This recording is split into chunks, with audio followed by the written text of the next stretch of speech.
Hey, welcome to Gluten Free and Me.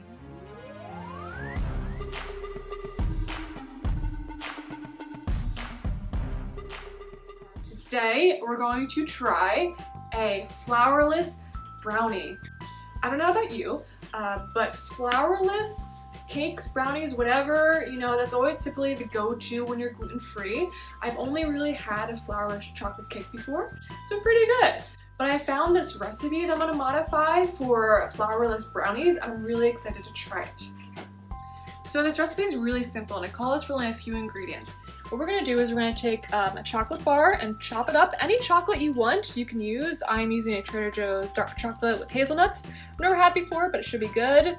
I am using earth balanced butter, a little bit of cocoa powder, corn starch, and eggs, which are the big binder, sugar, which is over there, and we're adding in, for some fun, some sea salt baking chips from Trader Joe's as well. Not sponsored by Trader Joe's, but call me.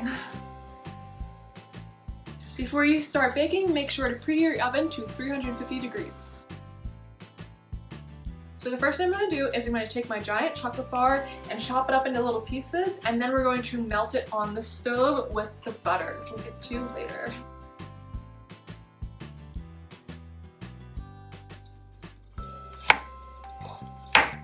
Okay, I don't know how this is going to do melting hazelnuts in the mixture. We'll see how it goes. We might have to. Yeah, I didn't realize there were whole hazelnuts in it. But we'll see. So I've chopped up my chocolate. I didn't realize it was that jam-packed with hazelnuts. This is gonna be an experiment because I really don't know how it's gonna work. We're going to put it in the bowl, put the bowl over a pot of steaming water, which is going to melt the chocolate, and then also add in the butter with it and melt it all together. Don't know how hazelnuts are gonna work with that, but we're gonna see. So I have my butter ready. Again, 1/4 cup and 2 tablespoons. Because this is mostly just kind of a sugary binding fat agent, it doesn't need to be the most precise, at least that's what I say in my book. So don't worry about it. It doesn't need to be melted beforehand because we are just melting it all together. So this is the bain-marie technique. It's using steam to start melting everything together. Ooh, this bowl's a little sketch. Please be careful, but as we can see, everything is starting to melt. I've now added in the butter just to help melt everything together. So you just want to keep an eye on this, keep trying to mix it around a little bit and be careful until you can get everything nice and melted and incorporated. So we've turned the heat down to low, and as you see, we've finished melting everything together. So now we're ready to go into the next step. So you want to take this off the heat.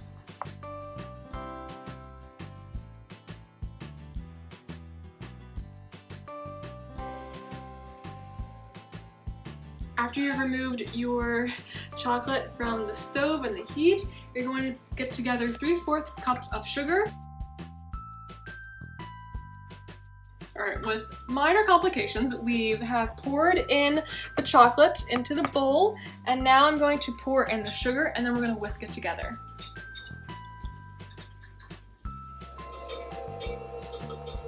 Coming out, look at that. Perfect! Woo! Bakers! Alright, so we're just going to mix this together, do the best that we can. That's all we can ever ask in life, just do the best that we can. Because this is flourless, it's going to be very fluffy. So I think that'll be a nice addition. So what we're going to do next is we're going to add in the 2 eggs. But, very important, we add in 1 egg first, mix it up, and then add in the other. Don't do it at the same time.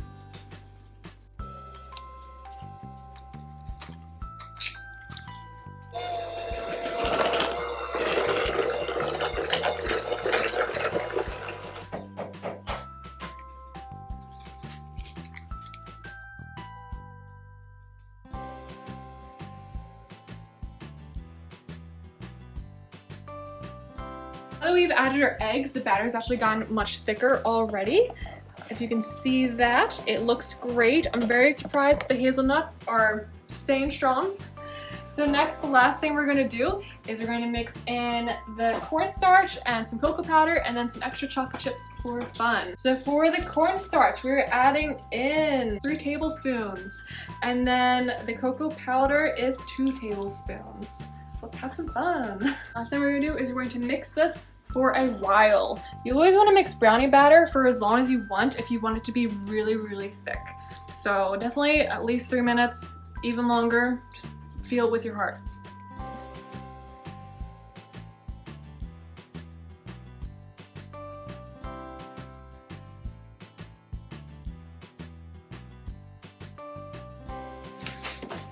I'm tired. So we finished mixing it. It's pretty thick now. Last thing I'm gonna do for fun is add in the Trader Joe's caramel sea salt chocolate chip things. Goodness, it's gonna add in that nice extra flavor to go with the hazelnuts. I can't wait.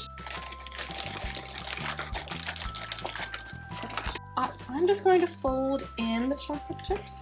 No, we don't want to overwork it. You know, these are chocolate chips. I know we've been decimating the hazelnuts, but we need to be careful with the chips. So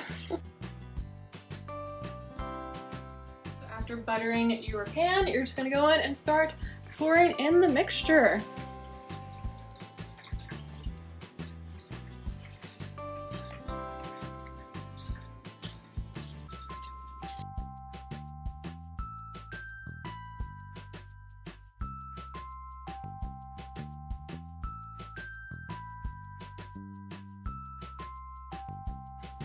Now that I've spread it all to all sides, we're just going to stick it in the oven for 20 to 25 minutes.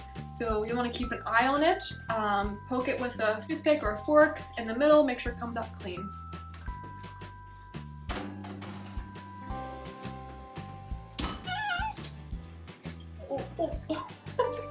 You cannot has. It's been 20 minutes, so we're going to check them. It smells wonderful in here. Oh my gosh. Look at that. Those look beautiful. A little bit uneven for some reason, but they still look beautiful. We're going to do the fork test. Just pop. Oh my god, those are done. I'm so excited. So just let them chill for a little bit until they comfort, and then just go in and start scraping and enjoy. I've let it cool for a little bit. As you see, I started to chop it up. We can start to see some of those little hazelnuts. Now, as I've been chopping, I have noticed it is very, very fudgy. It's not the most structurally sound. So we're gonna get ready to start tasting this. It is, as I was starting to cut it up, it's very moist, a bit fudgy. So when I scoop this out, it's probably not gonna stay together, but who cares, because it'll still taste good. The first one is always the hardest. Ta-da.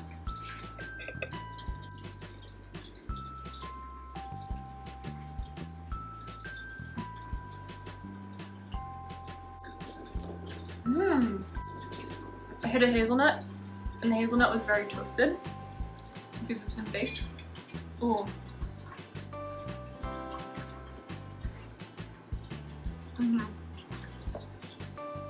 This is really good. It's very, very fudgy.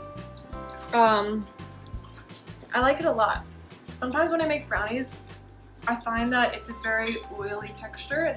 I don't really like it. It feels a bit greasy. But this doesn't really seem to have much of that because there wasn't too much moisture in it. And so because of the chocolate I use, it's a nice dark chocolate. It's a nice dark chocolate flavor.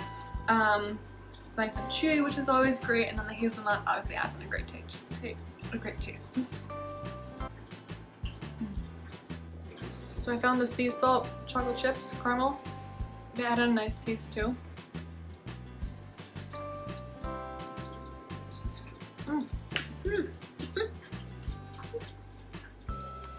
That's the way to do it. Recipe is down below. I did modify this from an online recipe that I already found. I don't really remember where I found it though. But so it's not all me. But if you have these ingredients, I definitely recommend trying it. This was super easy, super good. It's very fudgy and just, it's wonderful. It's really wonderful. So I hope you try it. Let me know. Follow me on all the things, links down below, and I'll see you next time.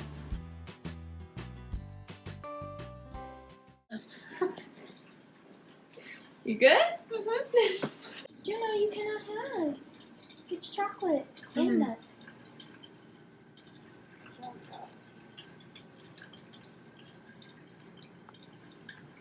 Happy Halloween!